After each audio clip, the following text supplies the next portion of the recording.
네, 이명박 전 대통령이 21시간 동안 검찰 조사를 받고 30분 전쯤 새벽 6시 33분에 집에 다시 도착을 했습니다.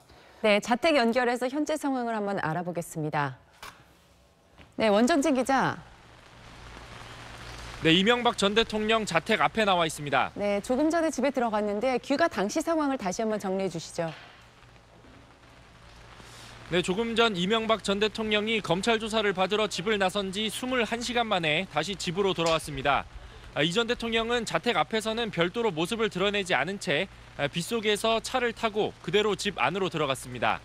1년 전쯤에 박근혜 전 대통령이 검찰 조사를 받고 들어올 때는 조금 다르게 지지자들의 모습은 이명박 전 대통령 집 앞에선 보이지 않았습니다. 대신 구속 수사를 촉구하는 1인 피켓 시위만 진행돼서 이 전 대통령은 새벽 어둠 속 비교적 조용히 귀가했습니다. 밤새 이 전 대통령 자택을 둘러싸고 경호를 해왔던 경찰과 경호처 인력들도 조금씩 빠지고 있는 상황입니다. 네, 오늘 새벽부터 측근들이 집에서 모여서 기다렸었는데 이명박 전 대통령을 마중을 했겠죠? 네, 그렇습니다. 이 자정쯤 이 전 대통령이 검찰 조사를 마치고 검찰 조서를 읽기 시작한다는 소식이 전해지면서 측근들 한 10명 정도가 자택으로 속속 모여들기 시작했습니다.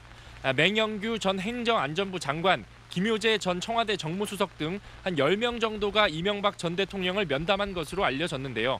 하지만 고령인 이 전 대통령이 오랜 검찰 조사로 심신이 매우 지친 상태라서 면담은 길지 않게 끝나고 측근들은 차를 타고 하나둘 돌아가고 있는 것으로 전해졌습니다.